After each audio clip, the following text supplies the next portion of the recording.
Good day, everyone. Welcome to our online learning discussion. This is Social Studies with Grade 9A and B. Your teacher here, Miss Michelle Joy.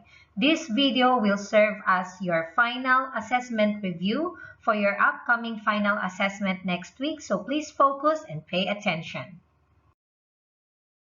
Class, just a reminder for your final assessment, October 4, 2021, that will be Monday next week. Grade 9 Social Studies Final Assessment. Link will be posted in Google Classroom between 11 o'clock to 12 o'clock noon. Good luck, everyone. For problems, questions, and clarification, please call me in my personal line account. And for review tip, rewatch the review video in Google Classroom, which is this one, before taking your final assessment. Again, good luck, everyone. Class, these are the things that you need to read and rewatch. Social Studies Final Assessment, Grade 9 AB, pointers to review, what to read and rewatch. Unit 5, Laws, book pages 39 to 46. Unit 6, International Cultures in Thailand, book pages 48 to 55. And Unit 7, Market, Demand, Supply, and Competition, book pages 58 to 69. Class, I took out Unit 8, which is about money, because we weren't able to study this one on the last week of September because of your Thai subjects final assessment. So I removed it, but Unit 8 will be included in Term 3. For review tip, rewatch the review video in Google Classroom, which is this one, before taking your final assessment Semester 1. Good luck, everyone! Class, for the objectives of our lesson for today, number 1, students must be able to know what laws are. Number 2, students must be able to know what international cultures are. And number 3, students must be able to know what market, demand, supply, and competition are. So as you can notice, class, number 1 is Unit 5, number 2 is Unit 6, and number 3 is Unit 7, which are the topics included in your final assessment. And I hope that at the end of this discussion, you already are prepared for the upcoming final assessment on October 4. Good luck! Let's have a review on the first topic included in your final assessment, which is Unit 5, Law. So please open your books on page 39. Laws are enforced through social institutions to govern behavior. The law shapes politics, economy, society, and cultures in countless ways. Class, there are two categories of law. The first one is criminal law. Criminal law covers cases initiated by the state or federal government against an individual or a person that has harmed another person or the general public in some way. Now, class, the second one is civil law. Civil law takes care of disputes between two or more private parties. Class, there are three types of a criminal law. Please open your social studies book on page 40. So the first one is misdemeanor. Misdemeanor normally settled with fines or forfeiture of property. Some are punishable with a jail sentence of less than 1 year. So examples of misdemeanors are the following: driving without a license, lying about your age in order to purchase or buy alcoholic beverages, leaving the scene of an accident or hit and run. So traffic offenses and parking violations are considered as an example of minor misdemeanors or petty offenses. Next class, let us discuss the second type of criminal act. Please open your social studies book on page 40. So number 2 is felony. Far more serious crime that results in harsher penalties. It can be 1 or more years in prison. Assault cases, drug sales, and other acts that are harmful to people or society.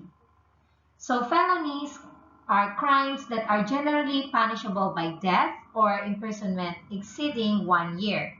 A felony that's punishable by death is considered a capital crime. So these are some examples of felony class.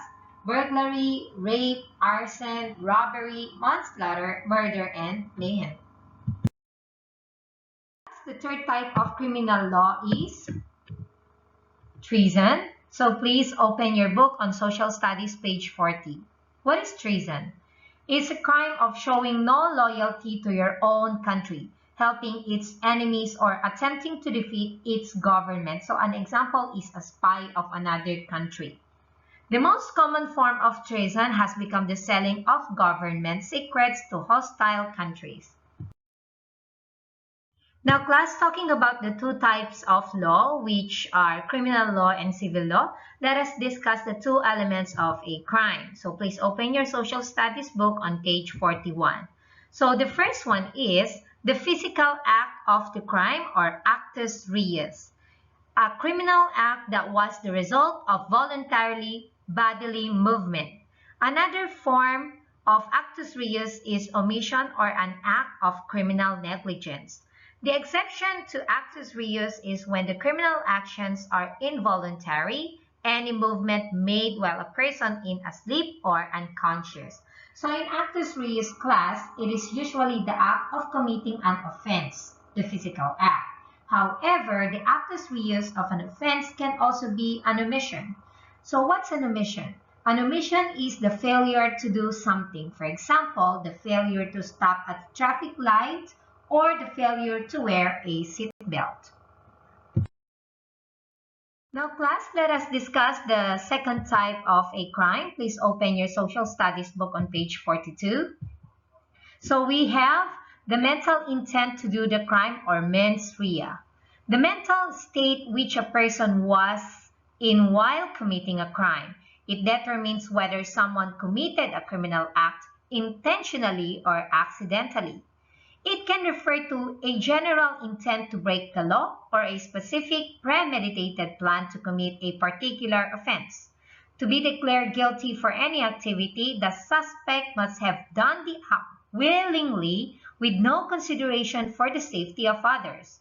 If evidence shows that the criminal act to be accidental and unavoidable, the suspect must be declared innocent and set free. So these are levels of mens rea. What is the purpose? The intent to engage in criminal activity or to cause a criminal result. The knowledge means the knowing intention to do harm. That is the conscious intent to act and cause harm. Is it premeditated or accident? Recklessness, the knowing act of taking substantial and unjustifiable risk.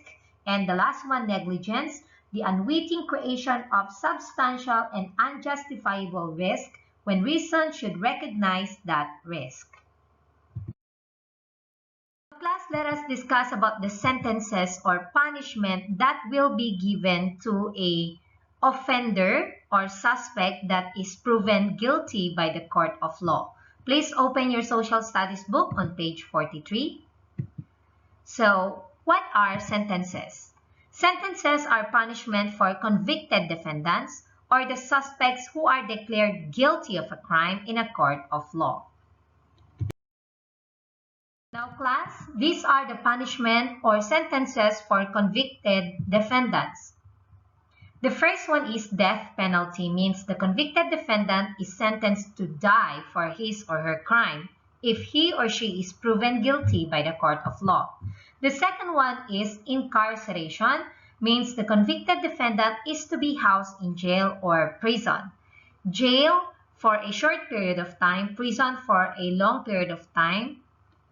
Next, the third one is probation, means the offender serves in the community instead of incarceration. Next, class, number 4 is boot camps, are generally for first-time offenders in their late teens or early 20s. Number 5 is house arrest. An offender sentenced to house arrest must spend all or most of the day at home. Number 6, fines are common for first-time offenders convicted of crimes such as shoplifting and traffic violations. Class number 7, which is restitution. It requires an offender to pay money to a victim, whereas a fine requires an offender to pay money to the government. Number 8, community service. can be required to pay the community back for harm done by doing work that benefits the public. And the last one, we have asset forfeiture, consists of the government's seizing of personal asset used in a criminal enterprise. Class, let us study about civil law. Please open your social studies book on page 44. So what is civil law, class? So civil law takes care of disputes between individuals or organizations. It seeks pursue, redress, or money that someone has to pay to someone else because they have injured them or treated them badly. It applies to cases of negligence or malpractice. Class, let us discuss the 7 types of civil law. Please open your social studies book on page 44. So the first one is contract law. Controls everything from buying ticket to trading on money market.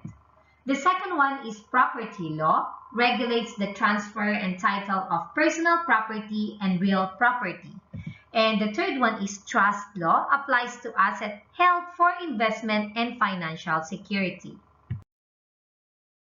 Next class, number 4, tort law. It allows claims for compensation if a person's property is harmed.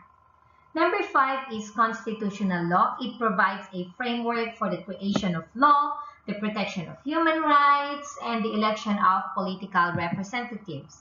Number 6, administrative law. It is used to interview the decisions of government agencies. And the last one, international law, governs affairs between sovereign states in activities ranging from trade to military action. Now, class, let us discuss the difference of civil law versus criminal law. Please open your book on page 45. So, civil law, criminal law. So, first, let us read the definition of civil law, which means civil law deals with the dispute between individuals, organizations, or between the two in which compensation is awarded to the victim. Examples of civil law are the following: landlord disputes, if you forget to pay your rent, divorce proceedings, child custody proceedings, property disputes, and personal injury. Next, let's go to the definition of criminal law. It means the system of law that deals with crime and the legal punishment of criminal offenses. So these are examples of criminal law. We have theft, assault, robbery, trafficking drugs, and murder. Now, class, let us discuss about the punishment of civil law and criminal law. So in civil law, civil cases usually involve some types of compensation for injuries or damages. And the case is filed by a private party against another party. In criminal law, punishment, a guilty defendant is punished by incarceration, fines, or in exceptional cases, the death penalty. The case is filed by the government against the defendant. Let us read the definition of law. What is law? Continually grow and are subject to change based on the morals and values of time. The basic purpose of these laws is always to bring justice to those who have intentionally caused harm to others and protect the citizens of every country. Unit 5 is already finished. Let's go to Unit 6 already. So Unit 6 is about international cultures in Thailand. Please open your social studies book on page 48. The culture shapes people's identity, expectations, and beliefs. Thailand has been a cross-cultural society since the Kingdom of Thailand started in 1249 AD. That's why it's called multicultural and it's called cross-cultural. Why? Because there are many foreigners that are coming to Thailand and they stay here, they work here, and eventually the cultures of these foreigners are being adopted by Thai people. Thais usually go with the flow when it comes to experience something new and modern. That's why they are considered multicultural society and cross-cultural society, because Thais usually go with the flow. International culture that has been adopted by Thai people is the Christmas. So please open your social studies book on page 49. So on the 25th of December, Christians celebrate Christmas for the birth of Jesus, okay? It is the most popular festival which is celebrated all over the world, not only by Christians, but also by people of other religions like Buddhist people here in Thailand. The Christmas feeling is that of charm, bliss, and happiness. Gifts are exchanged between family members, friends, and loved ones, like the ones we have here in this picture. Class, Christmas is always associated with symbols that make it very beautiful, colorful, and bright. So these are some examples of Christmas symbols or decorations that are present in Christmas time.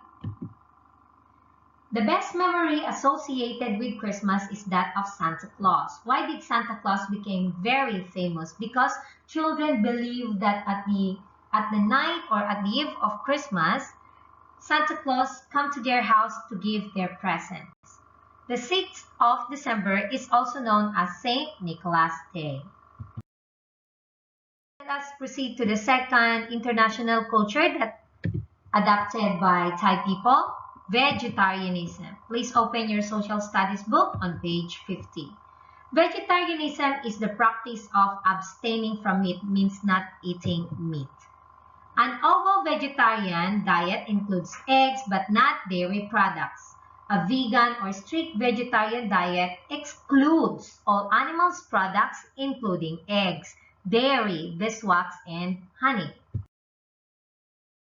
Plus, the earliest records of lacto-vegetarianism come from ancient India. The diet was closely connected with the idea of nonviolence towards animals. So, they promote this one by religious group and philosophers. Next, in 1847, the first vegetarian society was founded in the United Kingdom. The International Vegetarian Union was founded in 1908. Next class, let us discuss about Hinduism. Please open your social studies book on page 51. Being the majority of people in India and Nepal, Hinduism also has over 900 million followers worldwide. Hinduism has no single founder, no single scripture, and no commonly agreed set of teachings. So most Hindu believe in a supreme God whose qualities and forms are represented by the multitude of deities. Ganesha is the most common god associated with Hinduism. So this is the picture of Ganesha class on the left side of your monitor. Ganesha is depicted as having a curved trunk, this one, big ears like this one, and a huge pot-bellied body of a human being, this one, his tummy. He is the Lord of success and destroyer of evils and obstacles. He is also worshipped as the gods of knowledge, wisdom, and wealth. Okay, class, let us continue discussing about Hinduism. So open your social studies book on page 51. In Thailand, Ganesha is worshipped as the deity of good fortune and the remover of obstacles. The Hindu temple in Bangkok houses a Ganesha image, which was transported from India in the late 19th century. Thai Buddhists frequently go there to pay respect to him and other Hindu deities.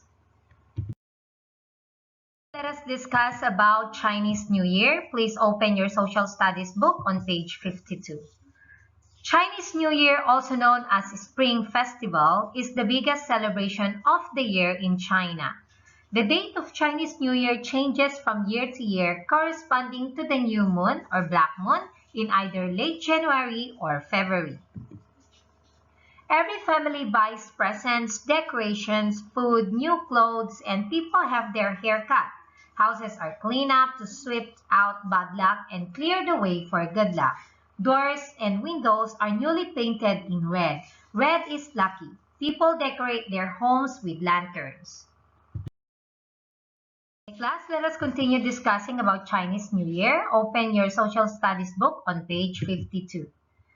So children receive lucky red packets like this one. They call it ang pao, containing sweets or money from their parents or grandparents. Kong Si Fa Chai in Mandarin, Kong Hei Fa Choi in Cantonese. Street celebrations often include a traditional lion dance thought to bring good luck. Chinese New Year is also a big event of the year in Thailand. It is a time to honor household deities as well as ancestors. Time to bring family together for feasting and to wish everyone peace and prosperity in the coming year. Let us discuss about Valentine's Day. Please open your social studies book on page 53. So every February 14th across the country and places around the world, candy, flowers, and gifts are exchanged between loved ones, all in the name of Saint Valentine. This is the image of Saint Valentine, class. He was a priest and a martyr. Emperor Claudius II decided that single men made better soldiers than those with wives and families. He outlawed marriage for young men. So class, when Emperor Claudius II outlawed that young soldiers are not to be married because he believed that it is better for them not to get married, Valentine defied Claudius and continued to perform marriage for young lovers in secret. Eventually, his actions were finally discovered and Claudius ordered that the priest be put to death. Valentine's Day is celebrated worldwide. Since 18th century, it has been common for friends and lovers to exchange tokens of admiration or handwritten notes on Valentine's Day. Valentine's Day, the second largest card sending holiday of the year next to Christmas. Now class, let us study about Ramadan and Eid al-Fitr. So open your social studies book on page 54. Considered the most sacred Muslim spiritual reflection is Ramadan. It is a time when Muslims around the world will fast during daylight, meaning from 6 a.m. to 6 p.m. they're not going to eat. One meal before sunrise and another directly after sunset. Fasting is intended to help Muslims self-discipline, self-restraint, and generosity. Muslims try to give up bad habits to become better Muslims by praying more or reading Quran. The end of Ramadan is marked by a big celebration called Eid al-Fitr, or the festival of the breaking of the fast. Muslims thank Allah for the help to practice self-control. There are special services in mosques, streets, and the first daytime meal. During Eid al-Fitr, Muslims dress in their finest clothes, give gifts to children, and spend time with their family and children. They also give money to the poor people. Let us review Unit 7, which is about market, demand, supply, and competition. And this is the last part of your final assessment, so please focus and pay attention. Open your social studies book on page 58. The word market doesn't refer to only a fresh market, bookshop, department store, or other stores. It can be any place where buyers and sellers meet. It represents the freely chosen actions between the two parties of goods and services. There are four things where market could happen. The first one is store. It is any place where people sell and buy food, clothing, or other items in a market like Tesco Lotus, Top Supermarket, and Big C. Even 7-Eleven. Next is services. Any activity that one person performs for another for a fee. Number 3 class is internet shopping. It has created a huge virtual market home to millions of buyers and sellers like Lazada, Shopee, eBay, Amazon. And number 4, entertainment. When people pay for entertainment like movies and concerts, they are participating in a market. Class, now let us discuss about demand. Please open your social studies book on page 59. Consumers have a great deal of influence on the prices of all goods and services. Demand is the desire to have a good or service and the ability to pay for it. Law of demand. As price goes up, quantity demanded goes down. And as price goes down, quantity demanded goes up. Why, class? Because If the price is too high, not many people can afford to buy. But if the price is going to be low, then a lot of people is going to buy, then the product is going to be demanded so high. Now class, let us discuss about supply. Please open your social studies book on page 61. Supply means the amount of goods and services available for sale in a given period of time and place. Profit incentive is one of the factors that motivate people in a market economy because everybody wants to gain profit. Law of supply. As price goes up, quantity supplied goes up, meaning the suppliers have the amount that can supply or that can produce more of their products. And as price goes down, quantity supplied goes down because they don't have enough supply or capital to produce more products. Class, let us discuss about demand versus supply. Please open your social studies book on page 63. In a market, demand and supply work together. As the price of a good goes down, the quantity demanded rises and the quantity supplied falls. As the price goes up, the quantity demanded falls and the quantity supplied rises. Now, equilibrium price, a price at which the quantity demanded and the quantity supplied meet. One way to visualize equilibrium price is to put the supply and demand curves on one graph, like what we have here on the left side, where the two curves intersect. So this is supply and this is demand, and supply and demand meet. That is what you call equilibrium price. Let's study about competition in economy. Please open your social studies book on page 64. Competition. Competition happens when two or more companies strive against each other to convince consumers to buy their products or services. Competition is advantageous to consumers as it provides them with choices. Businesses. Four basic types of competition exist in the economy, and they are the following: perfect competition, monopolistic competition, oligopoly, and monopoly.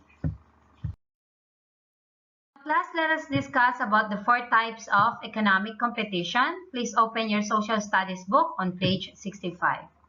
The first one is perfect competition. It occurs when a market includes so many sellers of a particular good or service that each seller has a small share of the total market.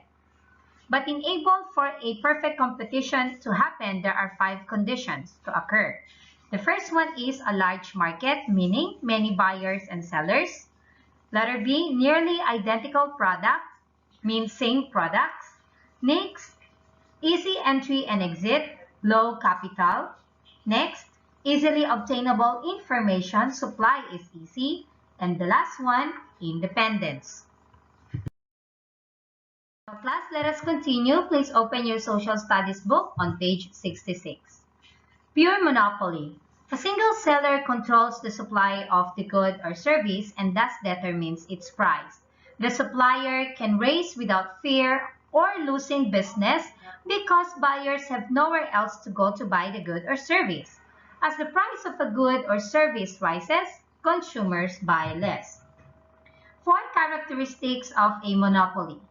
Letter A, single seller, means only one seller exists. Letter B, no substitutes, means no other product. And letter C, barriers to entry, meaning prevent others to the market. And letter D, almost complete control of market price. Now class, let us continue. Please open your social studies book on page 67. Oligopoly. It is an industry dominated by several suppliers who exercise some control over price. Oligopolistic markets tend to have generally stable prices. They also offer consumers a wider variety of products than a monopoly would. And there are also characteristics of an oligopoly: domination by a few sellers, barriers to entry, identical or slightly different products, non-price competition, and interdependence. Now class, Please open your social studies book on page 68. The last type of economic competition is monopolistic competition. It is when a relatively large number of sellers offer similar products but slightly different products or services. In this market, if a company succeeds in building brand loyalty for a product like Nike, Adidas, Under Armour, the company gains a certain amount of influence over the market, and it can raise the price of the product without losing any customers. There are five characteristics of a monopolistic competition. Letter A, numerous sellers, relatively easy entry, different products, non-price competition, and some control over price. So class, we now come to the end of our review, Unit 5, Unit 6, and Unit 7. If you have any questions, suggestions, comments, ideas, or anything that you want to tell me, please feel free to send me a message in our Google Classroom or in my private personal line account. So stay safe, everyone. I'll see you again next week. Goodbye. Thank you very much.